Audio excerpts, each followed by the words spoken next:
I'm going to take you through the proofs that I asked you to try on Friday. So I'm going to take you step by step. If you need, if you have any questions or clarifications, I can do that as we go through it.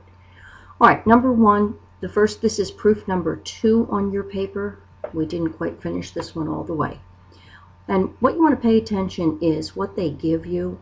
If they give you a big angle and they ask you to prove a smaller piece is congruent, that means we're going to take the big angle, we're going to be breaking it down into its parts using segment addition postulate, and then using reflexive properties subtract to get a piece of each left.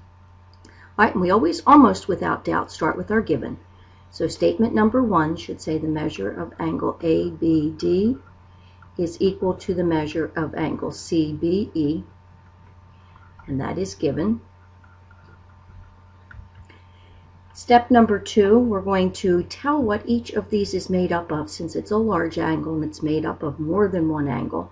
So I'm going to say the measure of angle ABD, and if I go to my diagram, ABD is made up of angles 1 and 2.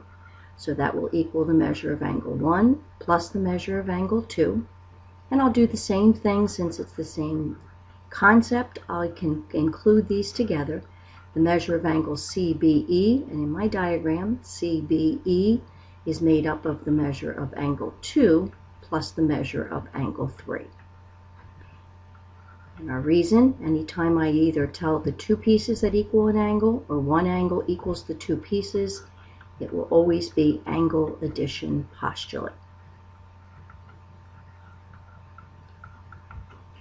Okay, step number 3.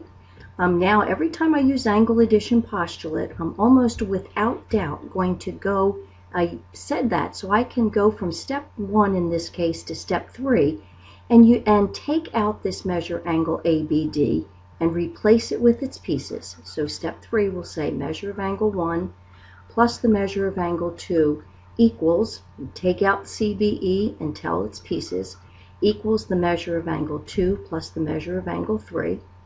And whenever you take something out from a previous step and replace it with something that it's equal to that you set in the middle, that will always be substitution.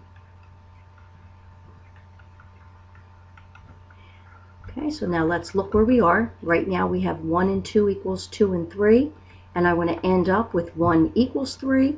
So you should recognize that I'm going to have to subtract those measure of angle 2, but I need to make that statement that they're equal. The measure of angle 2 is equal to the measure of angle 2, and that's reflexive property.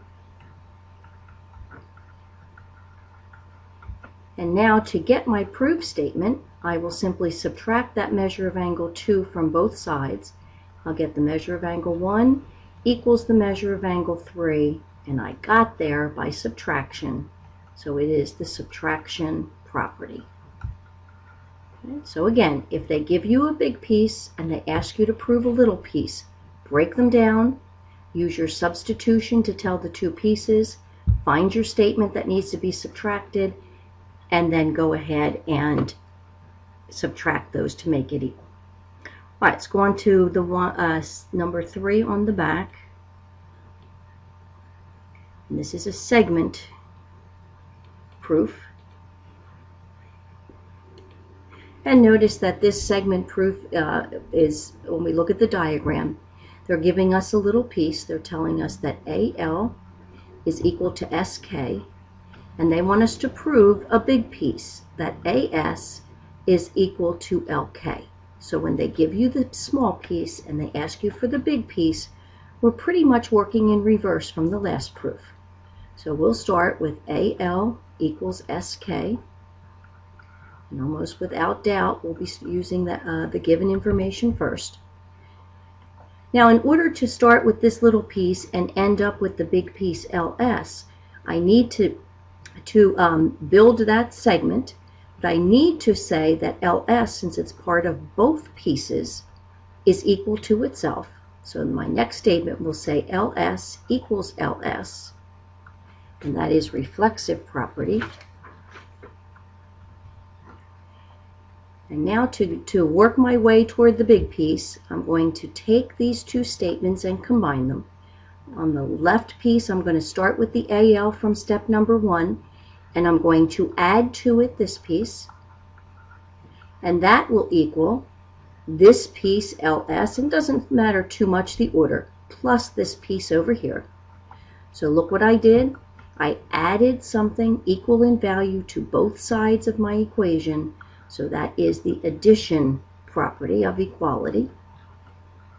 And you don't, not necessary for you to indicate equality, but it's addition property. Okay. Step number 4, remember where I'm headed. I have to say AS is equal to LK, so now I'm going to take this statement on the left, AL plus LS, because in my diagram, AL plus LS equals AS. So I need to say that these two little pieces added together give me AS, and these two pieces, LS plus SK, give me LK. And remember that when we add the two pieces together to tell the longer, bigger segment, it's segment addition postulate. And when you use segment addition postulate or angle addition postulate, remember what you're going to do. You're going to skip a step up there to see what you can do from here to here. So I'm going to take these two pieces out now because I said they were equal. I'm going to replace that AL plus LS with AS. I'm going to replace LS plus SK with LK. And anytime I take something out, as in step 3, and replace it with what it was equal to that I said in the middle step, it's substitution property.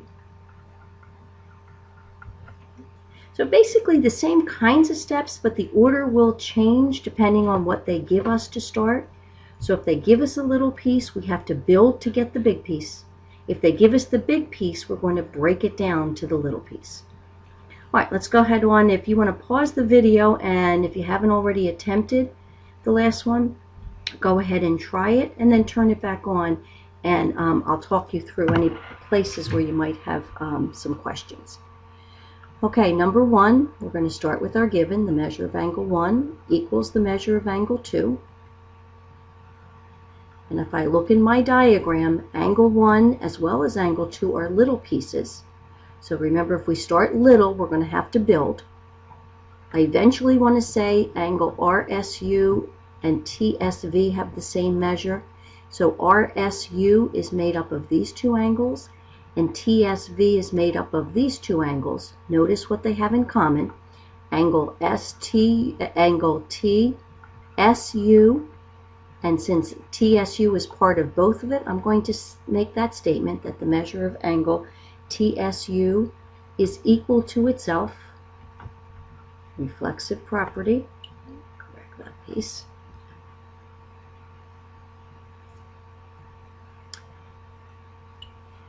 Okay. I have a little piece and a little piece, so my next step is going to be to combine them.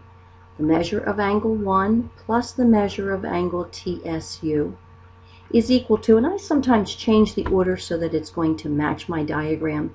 That will be equal to the measure of angle TSU plus the measure of angle 2. Now what did I do? I combined these two pieces. I added TSU to both sides.